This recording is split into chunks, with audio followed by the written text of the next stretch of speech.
presentarla de otra manera, o de las dos, que es que ella es la que nos convoca hoy, y sobre todo a los talleristas de Tigre, como Mónica Ávila, como, no sé si ya llegó, Sil de Refugio Literario, Denise allá, como Sofía Moras. Sofía, ¿estás por ahí? Allá, Sofía. ¿Y algún tallerista más? Bueno, mi caso, Natalia Cito, muy bien, Natalia que viene de Capital con su taller a cuestas, porque tiene varios lectores que le han dicho que querían venir también. Y bueno, el taller que hacemos en Rama Negra y también en Piantado, en Pilar, y han venido algunos de Pilar también para escucharte hoy. Por lo tanto, me gustaba presentarte más desde ese lugar, desde el lugar de los lectores, de los que hacemos talleres. ¿Y por qué elegimos leer a Alejandra Camilla en los talleres? En mi caso, la elijo porque desde aquel cuento que es El desayuno perfecto, de ese primer libro, justamente, Los árboles caídos también son el bosque, nos enamoramos. Entonces, no podemos dejar de leerla. Este es el primer libro de cuentos que realmente nos convocó. Y después, el segundo libro, El sol mueve la sombra de las cosas quietas. Y el tercero, que es el que presentamos hoy, La paciencia del agua sobre cada piedra. Los tres parecen titulados con un haiku, ¿no? Hay algo de frase absolutamente detenida. No sé si observaron eso en los tres libros. Y hay una estética del detenimiento, de la mirada posada, de un modo de estar que yo, cuando reposteaba esto que hicimos con mi hijo, había puesto que estamos en modo Alejandra Camilla, ¿no? Un modo de la preparación, de la dedicación, de la mesura y de la belleza. Entonces, de esta manera quiero darles las gracias por haber venido a Alejandra y empezar un diálogo. Un diálogo que tiene una estructura, porque claramente nosotros que escribimos y que hacemos cuentos, pensamos que la estructura es importante, ¿no? Y entonces, en ese sentido, empezaré a preguntarte quiénes son tus maestros, como nosotros te decimos a vos, bueno, te leemos porque te leemos como maestra de escritura. Bueno, mis maestros, hola a todos primero, ¿no? Mis maestros son todos los que leí, no podría enumerarlos acá. Y después, que ellos por suerte no me tuvieron que aguantar, los que sí me tuvieron que aguantar son Inés Fernández Moreno y Abelardo Castillo. Inés como puerta de entrada a la escritura, puerta de entrada amable, acogedora, seductora, y Castillo como maestro del rigor, de la parte dura de la escritura, ¿no? Ellos son mis maestros.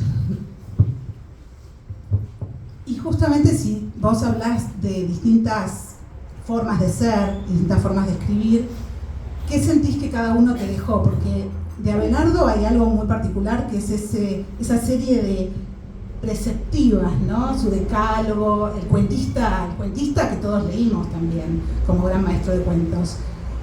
Y de Inés Fernández Moreno yo la tengo como una gran narradora, una narradora oral. ¿Qué crees que te quedó de esas dos vertientes? De Inés, ya te digo, como la invitación a escribir, la entrada suave y amable. Y de Castillo, lo contrario, que es como la exigencia, el compromiso. Y Castillo tampoco lo enunciaba así directamente, pero la presencia de él era tan, iba a decir aterradora, pero no es la palabra, era intimidante y se imponía, y entonces sin que él dijera nada no había lugar para ir al taller de él y tomarlo como un hobby, digamos. Había que estar a la altura. Entonces lo que me dejó es esa idea de compromiso. Bueno, cuando pensé la presentación, pensé que vamos a tener gente, que estamos teniendo gente que leyó el cuento y otra que todavía no. Entonces, ¿cómo presentar un libro para que sea interesante y atractivo en los dos sentidos.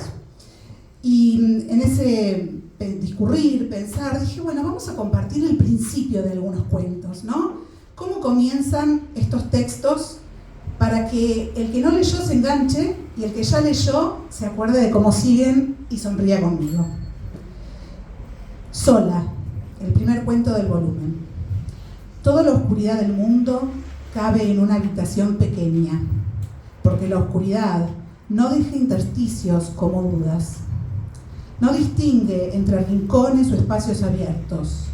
No hay para esa boca nada demasiado ínfimo ni nada demasiado grande.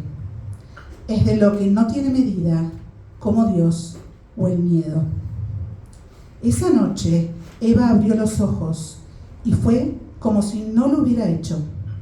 Entonces giró, pesada, buscando el cuerpo de Antonio, esa roca cálida donde apoyarse, donde hacerse una cueva. Eva giró hacia él, pero él no estaba allí.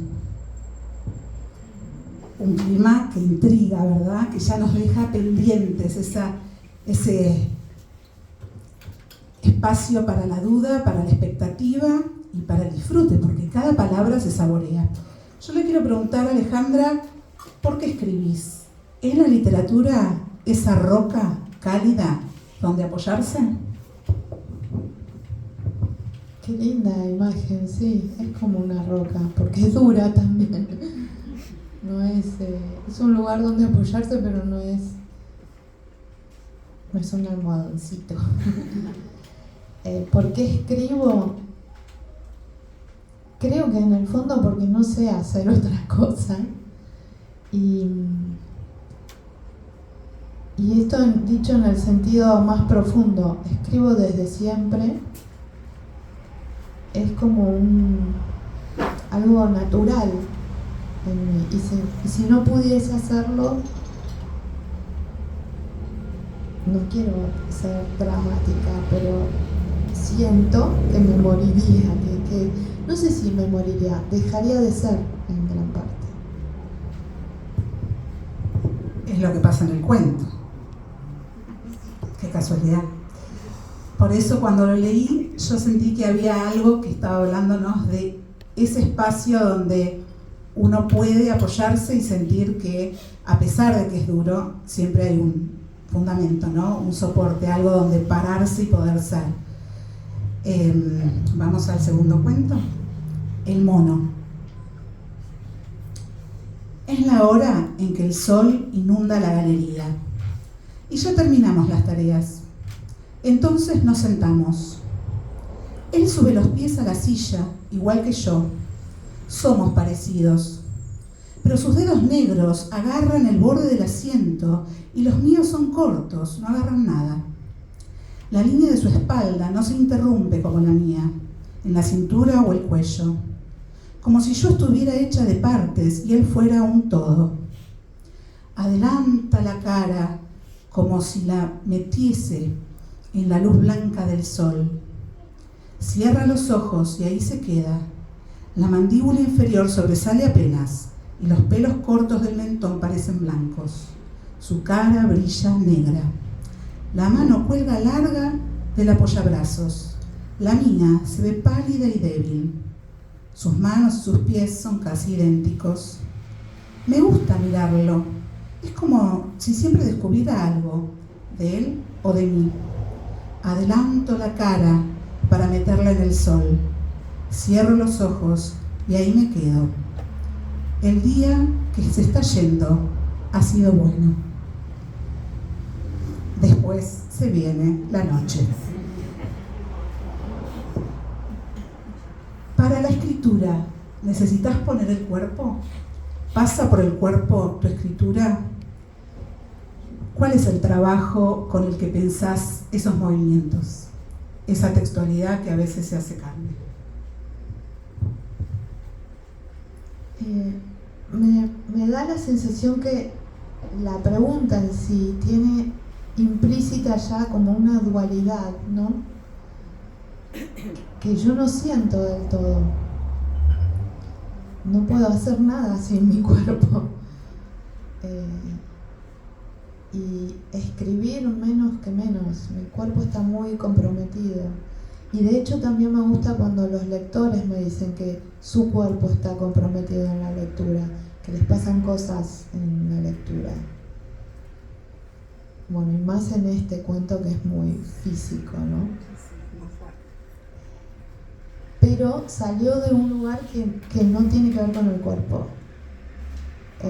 Los chinos, ¿vieron a la noche cuando la cabeza empieza a saltar de un lado a otro sin llegar a ningún lado y a volvernos locos? Las cosas malas se agrandan, parecen terribles.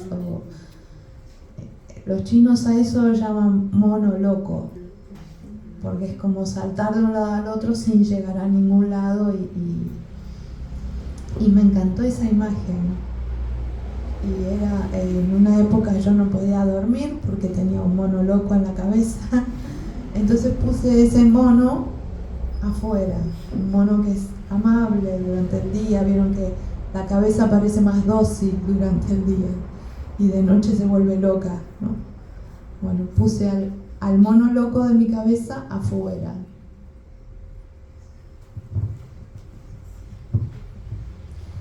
Y además se puede leer como esos momentos en los que las convivencias se tornan tensas, ¿no?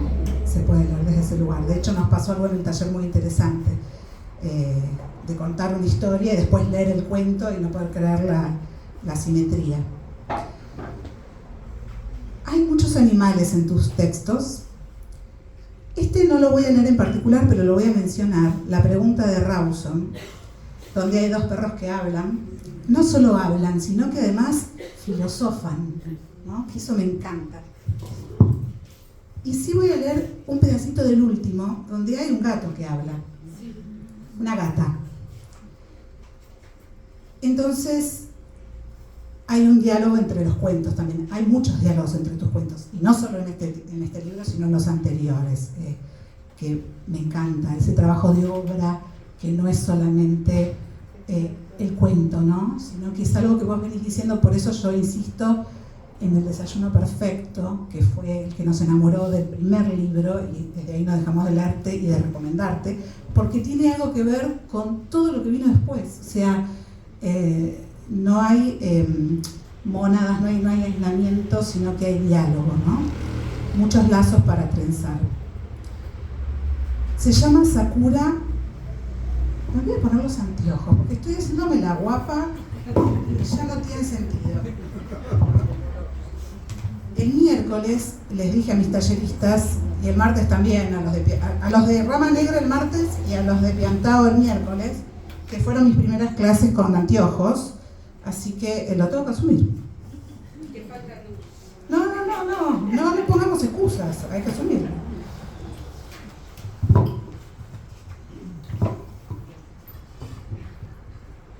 Sí, se hizo la luz. Y además voy a leer el epígrafe, que es de Rainer Maria Rilke, un poeta alemán, que dice así: si la muerte fuera mala, estaríamos rodeados de animales enloquecidos. El cuento se llama Sakura Gari y significa nada más y nada menos que cazar las flores del cerezo o pasear buscándolas. Y el cuento empieza así, es el último cuento del libro. Las dos amamos el silencio, y soy siempre yo, la torpe, la que no puede andar por él sin romperlo, como si fuera una capa de hielo que se resquebraja y se hace ruidos en lugar de trizas. Sakura, en cambio, no lo rompe. Sus pasos y sus saltos caen como los copos de nieve, y las superficies lo reciben sin oponerse. Así vino a mí esa mañana, sin romper el silencio. Yo no tardé en hacerlo. Calenté agua y puse yerba en el mate, corté fruta y cada movimiento mío se tradujo en una grieta de sonido. Ella hizo ochos rozándome las piernas. Maulló un saludo o tal vez el pedido de la primera ración de comida. Después de comer un poco volvió a mirarme y me preguntó si yo estaba bien. Hacía mucho tiempo que no me hablaba. Bueno, la pregunta es si la La verdad que merece un aplauso.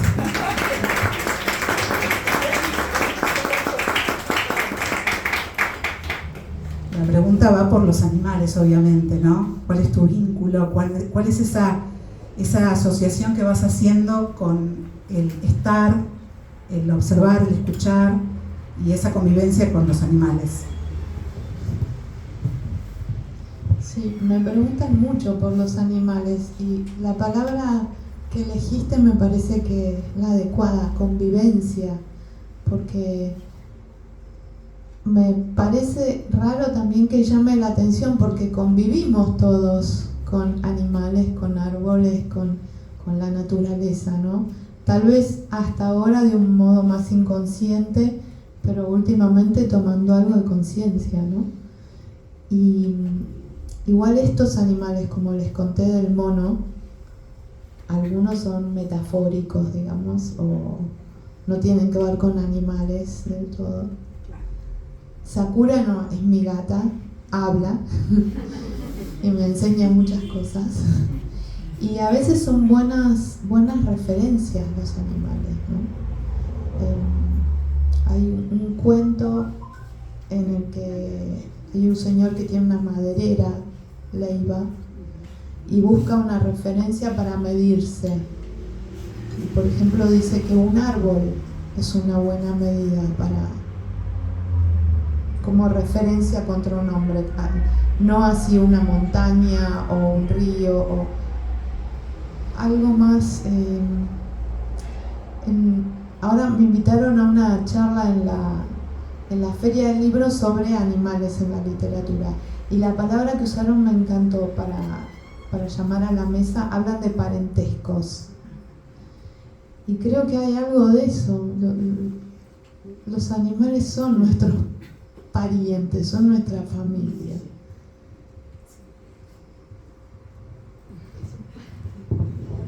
Sí, nosotras estamos leyendo a Donna Haraway con toda la literatura distópica que tiene otro tono, ¿no? Y los animales nos vienen a avisar que estamos haciendo las cosas muy mal. Y en tu caso la convivencia se siente, se percibe, uno está ahí, el animal está ahí, ¿no? Esa conexión. Y a veces hasta funciona como alter ego de la persona, ¿no? Cuando le habla en realidad le está diciendo como un espejo lo que quizás el otro no quiere ver o no quiere saber. Justamente la garza es donde está esa asociación de Leiva con el árbol para medirse como hombre, y me encantó porque además los árboles vienen desde tu primer libro, ¿no? Esa presencia que es fiel porque están allí y están allí desde antes, y en Sola, que es lo único que queda, tal cual, el primer cuento que leímos de esa piedra, ¿no? Donde el marido no estaba y ella de pronto se ve sola, se siente sola. El árbol es lo que queda y es lo único que no defrauda. Bueno, y ahí hay una conexión muy hermosa con tus 3 libros también. La garza es un cuento que no está solo, porque hay 2 cuentos que dialogan, La garza y Herencia.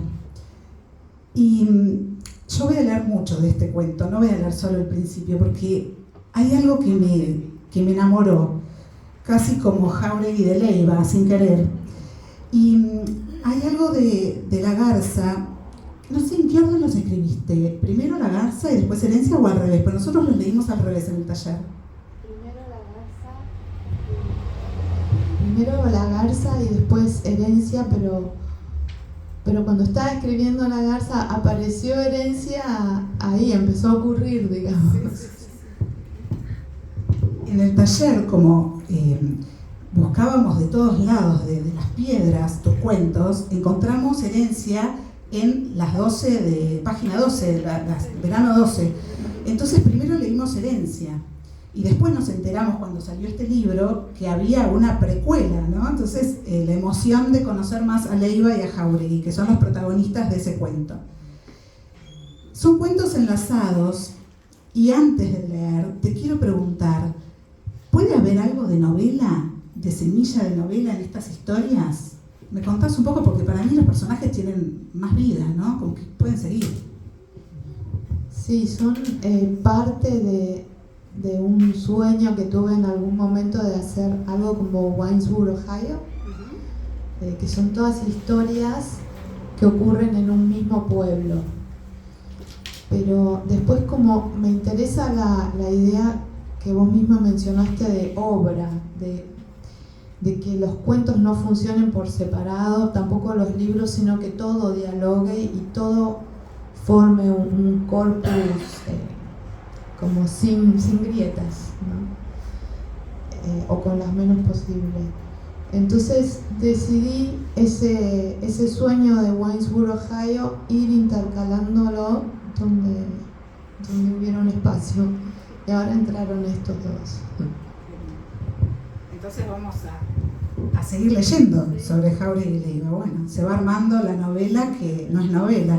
Como se usa ahora, que hay muchos libros, se me ocurre que Kentucky de Samantha Shirley, por ejemplo, que son una serie de relatos que en realidad después los leemos como novela, pero nosotros los lectores hacemos esas conexiones y acá las vas a hacer guiñando con tus lectores. ¿Te acordás de Leiva, de Jáuregui? Bueno, ahora se viene otra parte de la historia.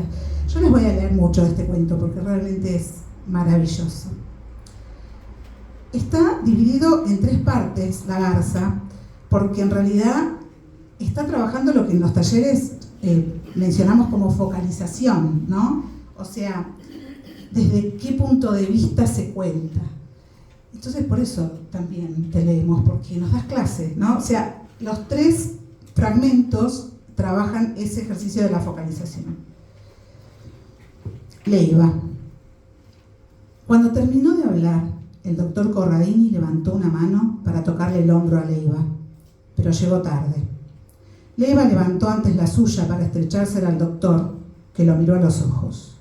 Y ahí sí se encontraron y se dijeron sin palabras lo que tenían para decirse, poco y duro. Leiva no se llevó los sobres con los estudios. Dejó los sobres y también el sombrero de fieltro que parecía inseparable de él. Tampoco saludó a la secretaria del doctor, ni a nadie con quien se cruzó al atravesar el pueblo. Salteó un pedacito. Leiva no se acordaba de aquello, ni de ninguno de los eventos que para el resto del pueblo eran sus anécdotas, como el cachetazo al loro de la despensa y las distintas formas de indiferencia que Leiva había practicado con los vecinos del pueblo, excepto con Jáuregui, a quien Leiva detestaba con un ahínco que se parecía al afecto. Pero hasta de Jáuregui se había olvidado Leiva aquella tarde. Se sentó en la galería de la casa y allí se quedó, mirando el campo, pero viendo las paredes de machimbre de la escuela, su vieja maestra y el pelo negro de la hija de la casera de San Seferino, en el banco de adelante. Él podía olerla. Olía a flores, pero no rosas o lavandas, flores que hacían que a Leiva le gustaran de repente las flores. Ella movía los dedos y la boca de un modo diferente, y cuando creció, todo empeoró. A los 15 ya no había nada que Renata Arce hiciera como las demás. No había remedio, todo en el cuerpo de Renata Arce era una condena para Leiva, y ya no pudo escaparse a ninguna otra mujer. Al principio intentó, como los presos que trepan los muros y caen. Luego ni eso, sobre todo después de ver a Renata Arce pasearse con el señorito de la estancia, el escritor. Leiva se volvió entonces hacia el campo, con el que se entendía mejor que con las mujeres y la gente, y el campo le fue fiel y le devolvió con creces lo que Leiva le dio. Pero ni así se liberó de Renata. Arce, que como algunas plantas cuanto más intentaba, pero ni así se liberó de Renata Arce, que como algunas plantas, cuanto más intentaba Leiva cortarla, más crecía, como una enredadera, lo iba cubriendo por dentro y por fuera, con veneno y en silencio. Porque no se puede llamar más que veneno, pensaba Leiva, a algo que enferma así al hombre desde las vísceras. Hasta que una noche, después de varias cañas, se animó. leo más porque me leo el cuento. Cuando pensé en este cuento y en la herencia, pensé en la posibilidad de un proyecto de novela más allá de seguir con la historia de Leiva y Jáuregui. ¿Existe la posibilidad de una novela de Alejandra Camilla? Porque hasta ahora son todos cuentos. Sí, estoy intentando una novela, pero no es esto de las distintas historias de un mismo pueblo, sino me pasé el primer año de la pandemia, cuando estábamos encerrados, ¿se acuerdan que no se podía salir para nada? Yo traje a mis padres a vivir a mi casa. Y me pasé ese primer año mirando películas viejas japonesas con mi papá. Hasta películas mudas, o esas películas que les falta un pedazo, entonces ponen una placa donde explican lo que pasó y que me encantan. Y mientras conversábamos. Entonces estoy escribiendo sobre eso, sobre películas japonesas viejas. Lo más nuevo, Kurosawa, y estas conversaciones con mi papá. Pero igual no creo que pasar a la novela sea como una evolución, digamos. Es como una visita a otro género, nada más. De hecho, es porque necesitas más espacio para contar la historia que ya venís contando en Arroz y en Las Grullas, ¿no? En varios, ¿no? O sea, en varios espacios ella se dedica al vínculo con el papá, que es un personaje y una presencia en toda la obra. Voy a seguir con La Garza, perdón, pero no puedo salir de acá. Estoy atrapada, porque ahora es una de las perspectivas. Está Renata en el medio, pero después está Augusto, el señorito, el escritor, el que Leiva no podía ni ver, pero igual va y lo increpa, ¿no? Y tiene las palabras justas, esas palabras que siempre le habían faltado, ahí las encuentra. Igual se olvida porque está borracho. Sí, después se olvida. Pero que, claro, no sabe ni lo que dijo, pero las dijo. Eso es lo importante. Entonces voy a leer otro pedacito desde la perspectiva de la focalización de Augusto. Augusto la miró en silencio. ¿A quién? A la garza, ¿no? Porque estamos en el primer tramo de la historia. En realidad tampoco está ordenado cronológicamente. Es un trabajo que el lector tiene que hacer y esa es la propuesta. Entonces, ahí entendemos un montón de cosas. ¿Por qué las garzas? ¿Por qué esa casa que Leiva le regala a Renata para que ella pueda ser visitada por las garzas? ¿Por qué Renata tiene esa fijación? Y porque en realidad Augusto es escritor y los escritores queremos apresar la belleza, ¿no? Bueno, vos lo lográs, por eso creo que no podemos dejar de leerte, pero es muy difícil apresar la belleza. Y La Garza es eso, es esa belleza que se escapa.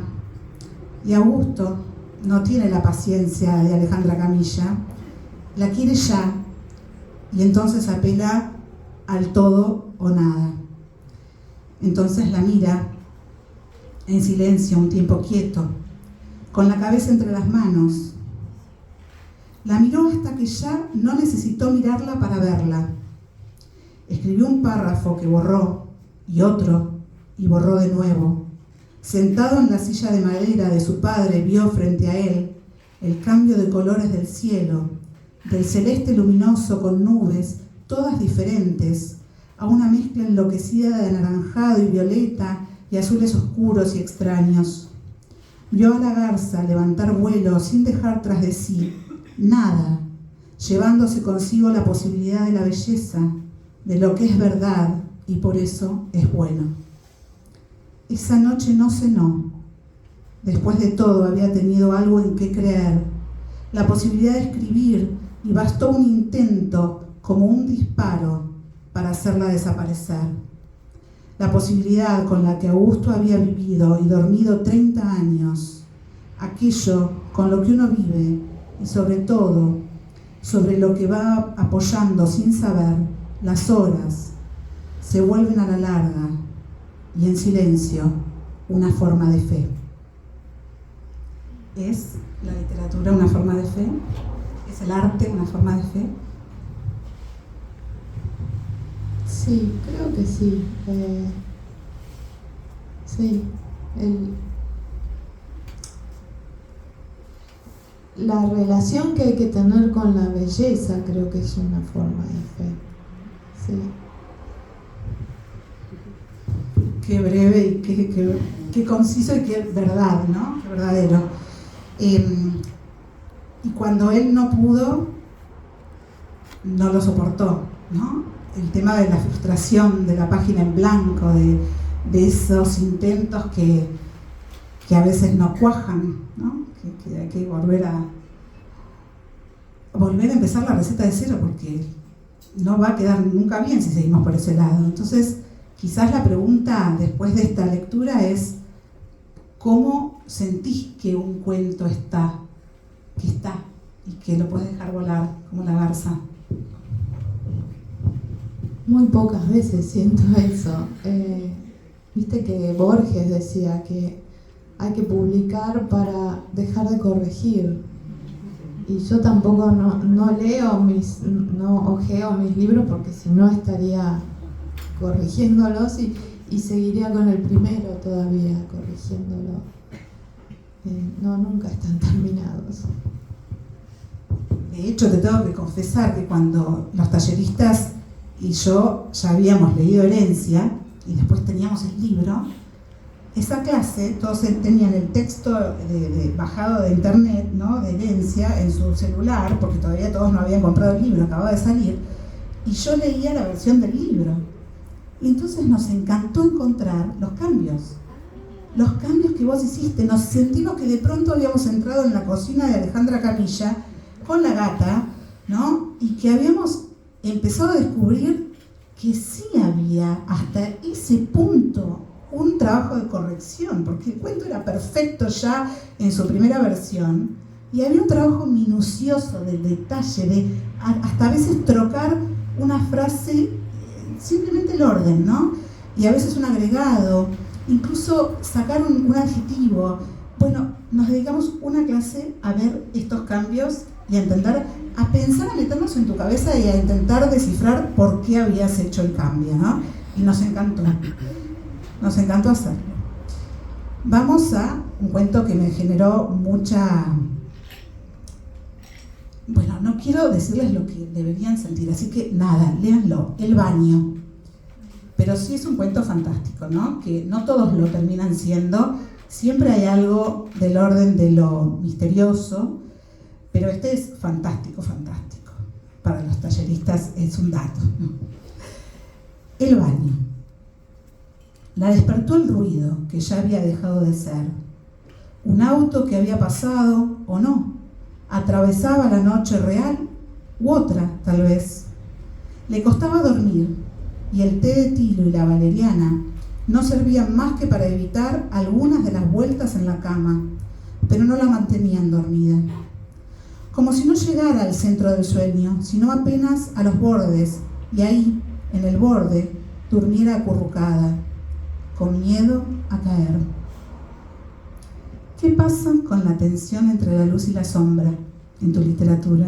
Que la veo siempre, la veo permanente.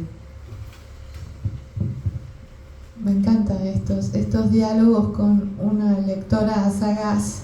Me da un poco de miedo, porque voy descubriendo cosas. Obviamente yo cuando escribo no soy consciente. Yo intento ser al revés, lo menos consciente de mí misma para poder fluir. Entonces cuando vienen estas devoluciones aprendo un montón. Sabes que el tema de la luz y la sombra es un tema muy importante en la cultura japonesa. De hecho les recomiendo El elogio de la sombra de Tanizaki, si no lo leyeron. Entonces, a través de tu pregunta me doy cuenta que sí, que para mí el tema de cómo la luz, que de algún modo es un modo de ver, o eso que vos hablabas de focalizar, ¿cómo cambia? ¿Cómo cambia lo que creemos que es real, ¿no?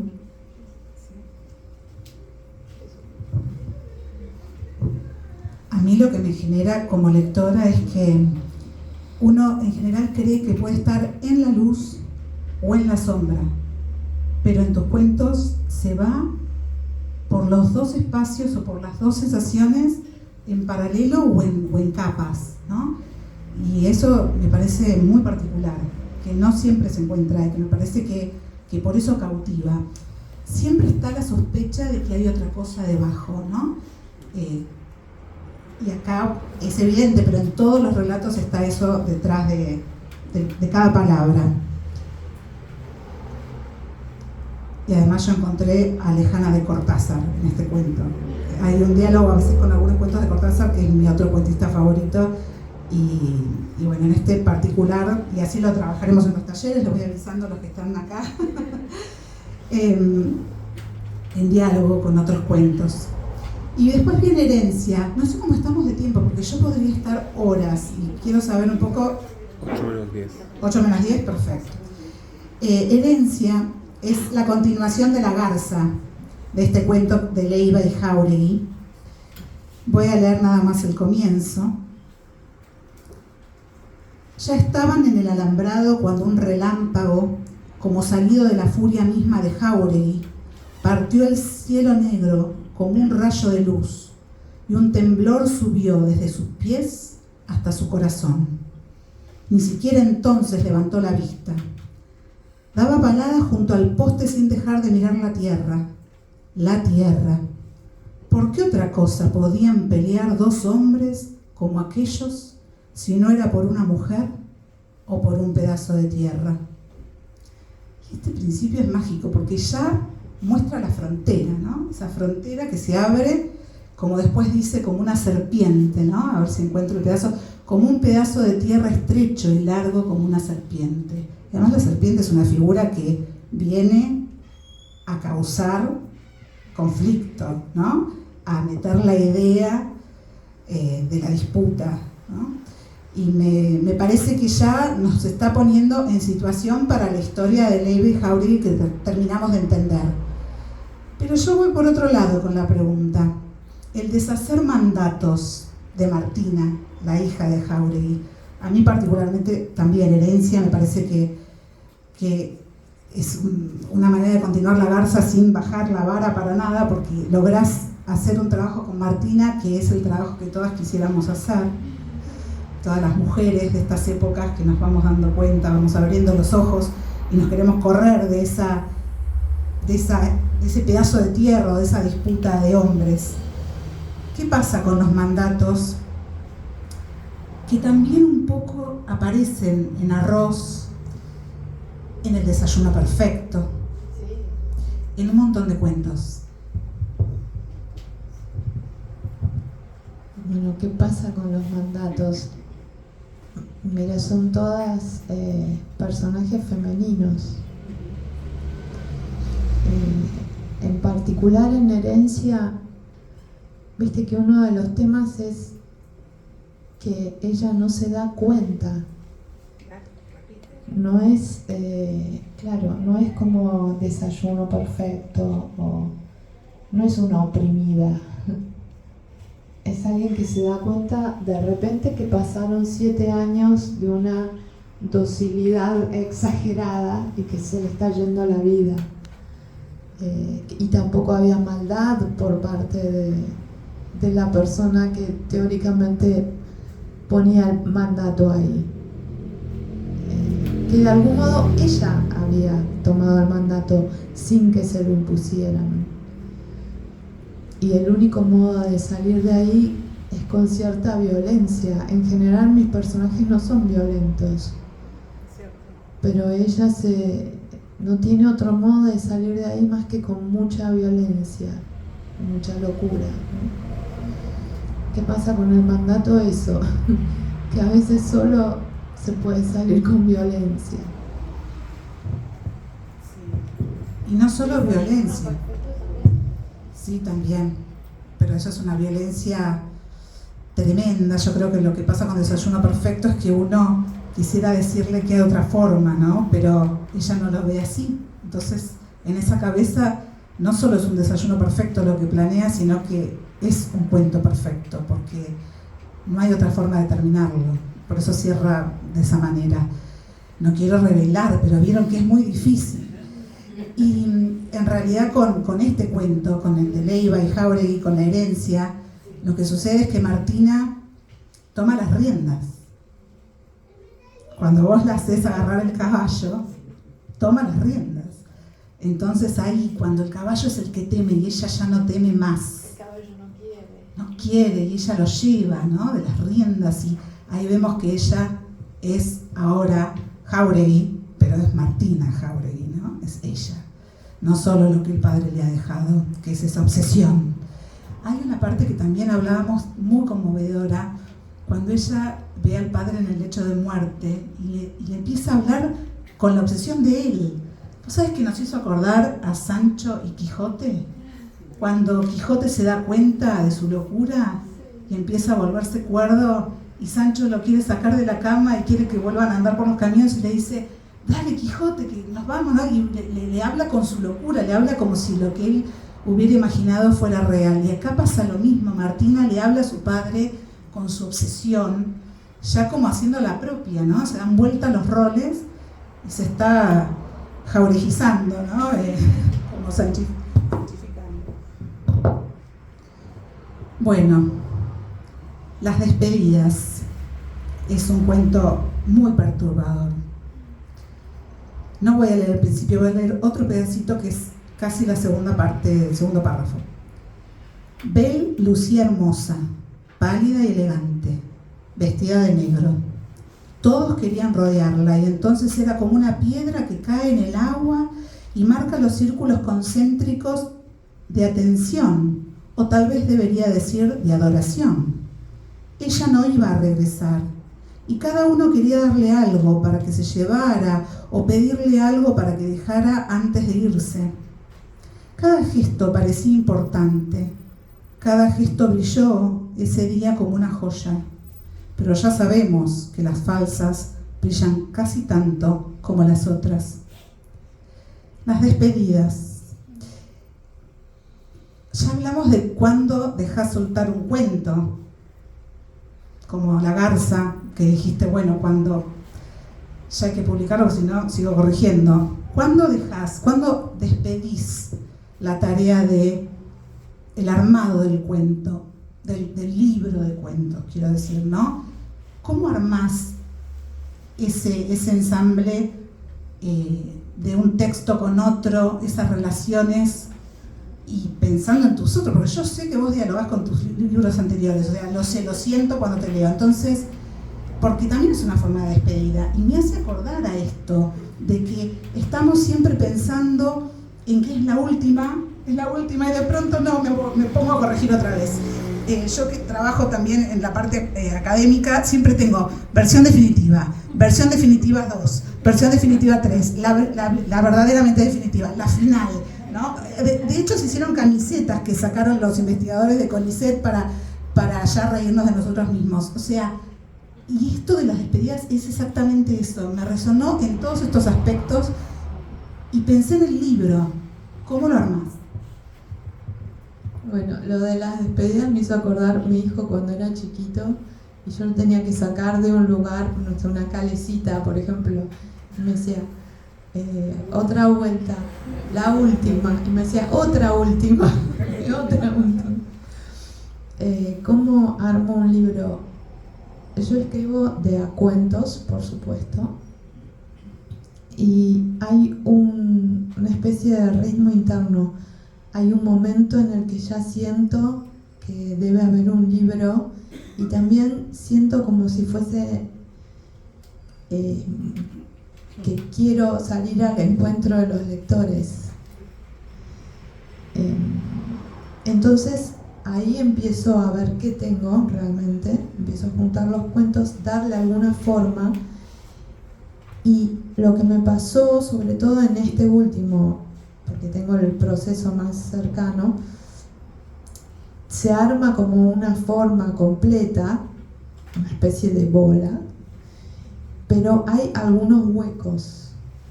Entonces escribí un par de cuentos que encajaban en esos huecos. ¿Cuáles son? Sakuragari y creo que el mono era el otro. Que por supuesto ya estaban en mí, ¿no? Estaban pensados, pero me senté a trabajarlos para que encajaran en esa forma total, ¿no?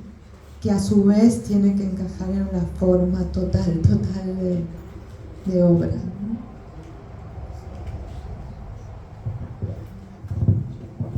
Vamos acercándonos a las últimas preguntas, pero vos hablaste de intuición.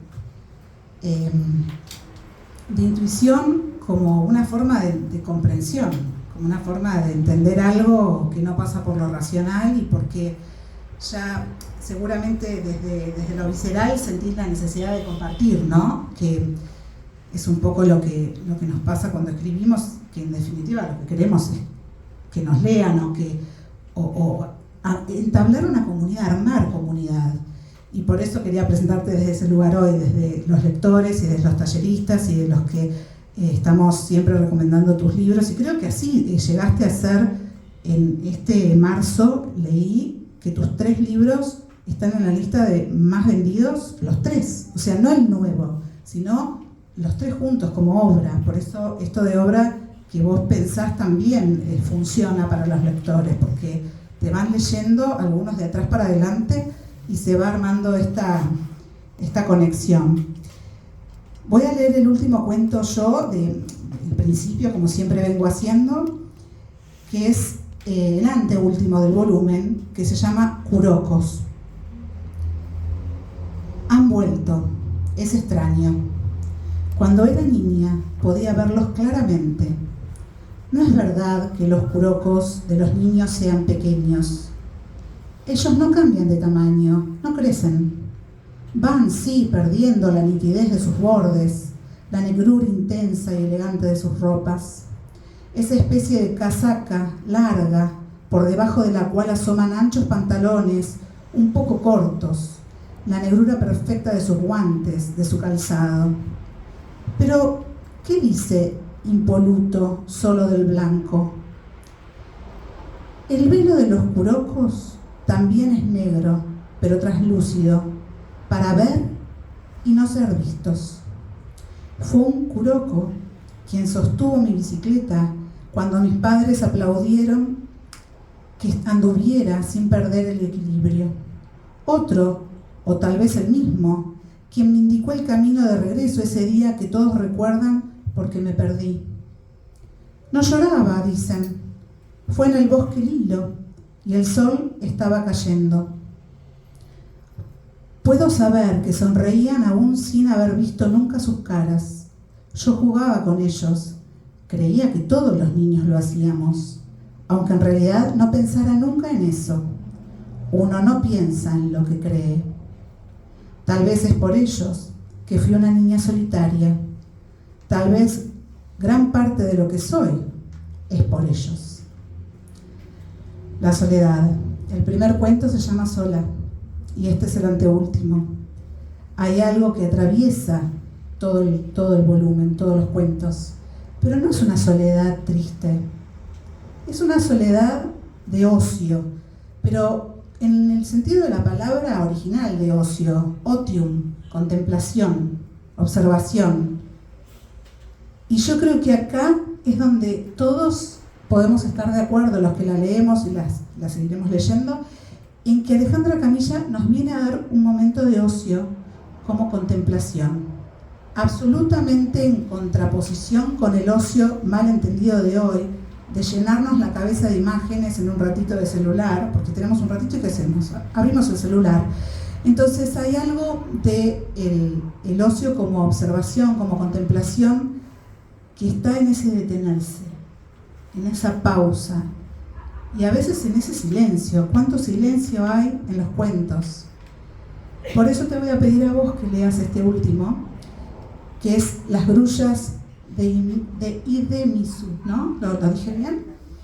Como cierre, porque es el cuento menos ficcional, es el cuento que en realidad es como que Alejandra nos estuviera abriendo la puerta de su vida, otra vez con su papá, y es un momento de mucha intimidad, donde vuelve a tensionarse no solo la luz y la sombra, sino la muerte y el amor.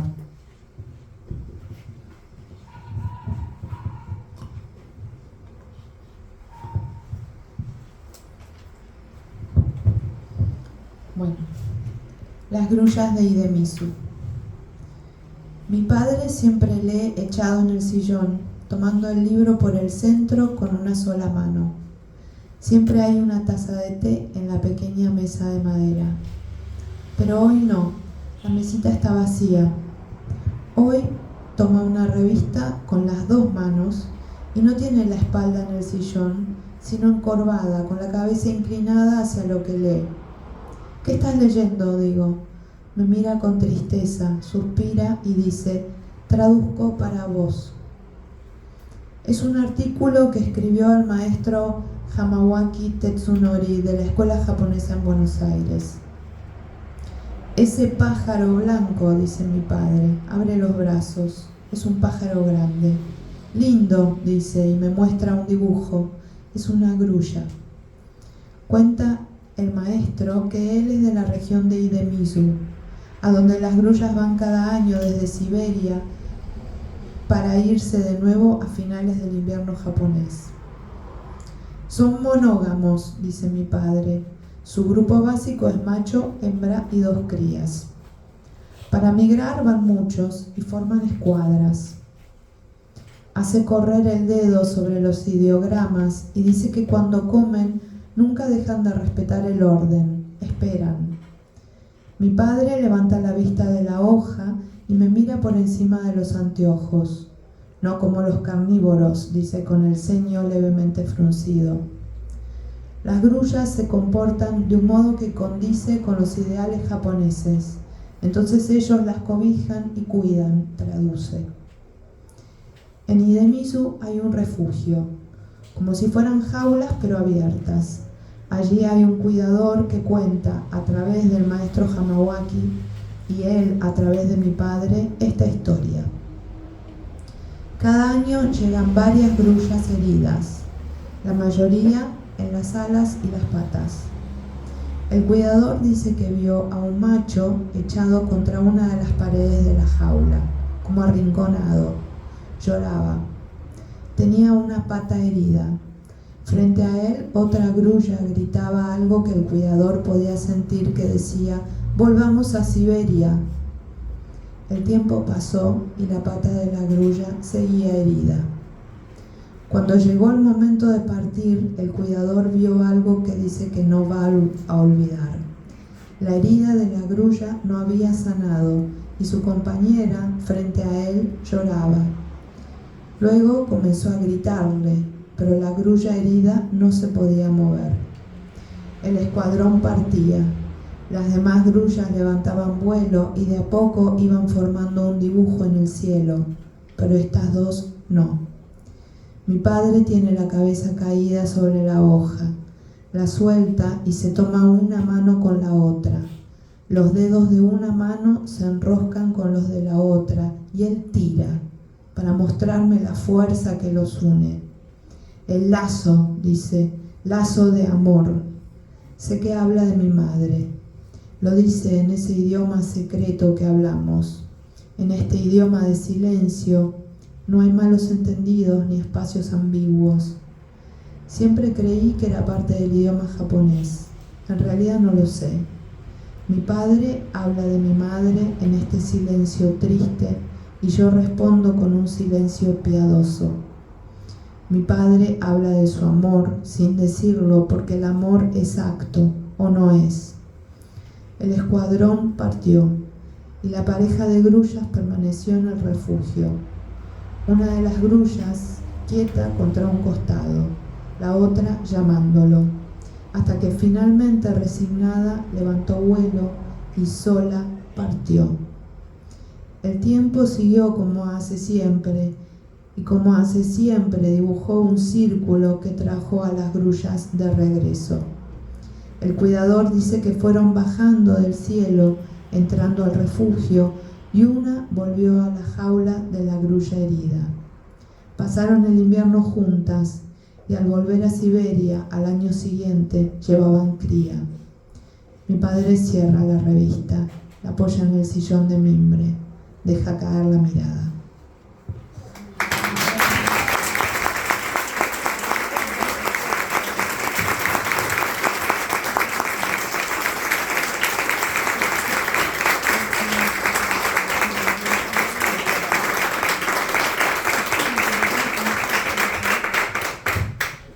Bueno, quería cerrar con este cuento y que lo leyera ella porque me parece que es un cuento que habla del círculo, que habla de ese movimiento que ella hacía cuando hablaba de su obra y que realmente todos los temas se concentran en él. Si les parece podemos abrir, porque Alejandra me comentó, para 2 o 3 preguntitas que a ella le gusta mucho dialogar con los lectores y bueno, es una oportunidad tenerla acá, entonces me parece que sería genial que pudiéramos aprovechar. ¿Alguien tiene preguntas, algo para comentar, algo que quieran decir, Alejandra? Sí. ¿Cómo surge el título del libro? Bueno, el primero, Los árboles caídos también son el bosque. Los 3 son frases de cuentos que están en cada uno de los libros. El primero está en el cuento Partir, y yo lo leí en el taller de Abelardo Castillo. Y cuando estaba leyendo, Abelardo dijo, bueno, ya tenés título para el libro. Entonces, obviamente lo tomé y los otros 2, de manera muy natural, siguieron esa especie de primera regla.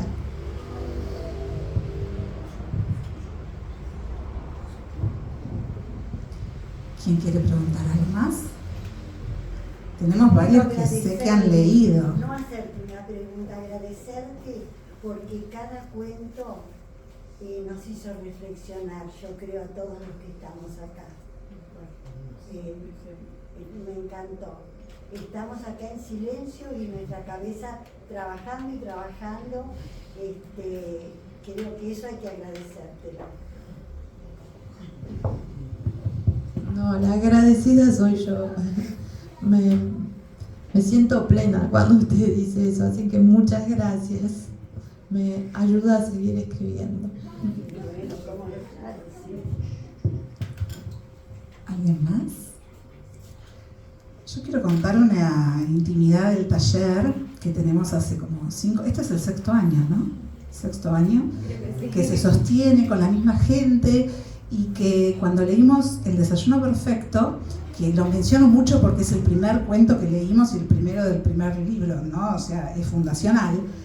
Di una consigna, porque nosotros hacemos lectura y escritura, entonces di una consigna que tenía que ver con intentar narrar en segunda persona, que es un recurso precioso y muy poco usado. En realidad la literatura tiene como ejemplos muy puntuales de este recurso, uno es tu cuento, y entonces lanzamos la consigna y volvió Lara Ubierna con un cuento precioso, y fue en pandemia esto en realidad lo que pasó con la consigna, y como teníamos esa angustia del encierro, nos anotamos por primera vez en el Mundial de Escritura, que se organiza acá en Argentina, pero le llamamos Mundial, ¿no? Pero bueno, cada vez va cruzando más fronteras, se está volviendo mundial de hecho. Y Lara ganó el primer premio en la categoría juvenil.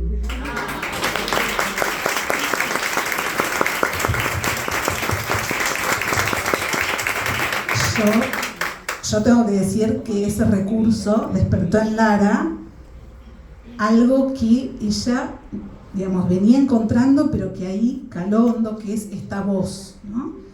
Se llama El trinar de los horneros, lo pueden encontrar en las redes, y tiene esta cadencia también que vos transmitís en tu literatura. Y esto es lo que pasa, ¿no? Esta es la magia de estos encuentros y estas lecturas cruzadas, que lo que a vos te pasaba con Abelardo, ¿no? Vas ahora con Lara y tu cuento, y bueno, esperamos que se multiplique. Si alguien tiene alguna pregunta, este es el momento. Sí, allá. Yo más que pregunta, agradecimiento, y sumándome a lo que dice Laura, los que trabajamos con la literatura y con la escritura y la lectura, bueno, agradecemos a los escritores y escritoras como vos, porque nos dan un montón de material para trabajar, un montón, o sea, es bárbaro, buenísimo. Acá hay recursos y pasa un montón eso, es agarrar tus cuentos, buscarle la maquinaria, desarmar el sistema, tirás una consigna y salen cosas maravillosas. Es increíble. O sea, sí. Es un juego de obligo trabajar con tus cuentos. Así que te agradecemos y seguí escribiendo, porque tenemos que seguir escribiendo. Gracias. María, ¿algo más? En tu taller, María Laura, se trabajó el tema de la espera. La espera. En Estamos Renata. en una unidad. Renata, que no leíste nada de ella. No, de la danza. En Renata tenemos un trocito de la espera que es maravilloso. Yo te lo No sé leo. si lo querés leer, porque pero es maravilloso. Es Y yo realmente dije, maravilloso. ay, la espera. Sí, Y justo está estamos con ese perfecto. tema y venimos leyendo un montón de tus cuentos también. En Renata, creo que es el principio. Lo tengo marcado. De lectores. Igual aprovecho para agradecerle a Silvina. Es que, ¿qué haríamos los escritores sin el refugio? Exactamente. Tal cual.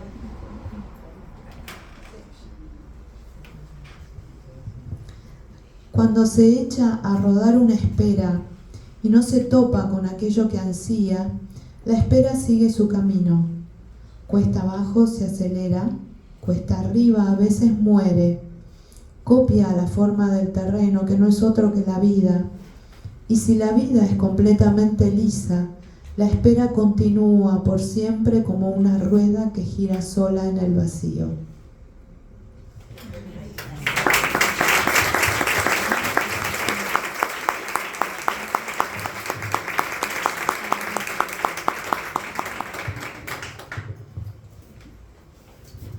Bueno, muchas gracias a todos por venir. Ahora nos podemos quedar un rato más. Alejandra la vamos a seguir explotando un poquito y la vamos a hacer firmar los libros, así que quienes tengan sus ejemplares pueden acercarse, y allá están los libros a la venta también para quienes todavía no lo tienen, por favor. Como no tienen este libro, genial.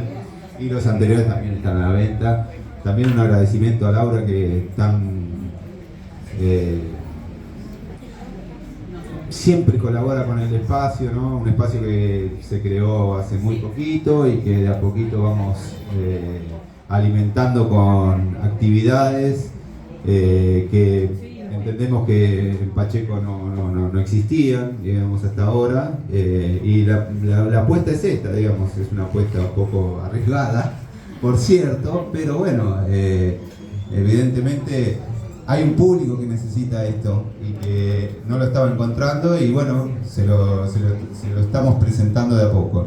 Así que estamos muy felices de que haya venido Alejandra, de que hayan venido todos ustedes. Ahora tenemos también picaditas y cervecita, así que se pueden quedar a comer algo o no, como quieran, pero Alejandra va a firmar sus ejemplares, así que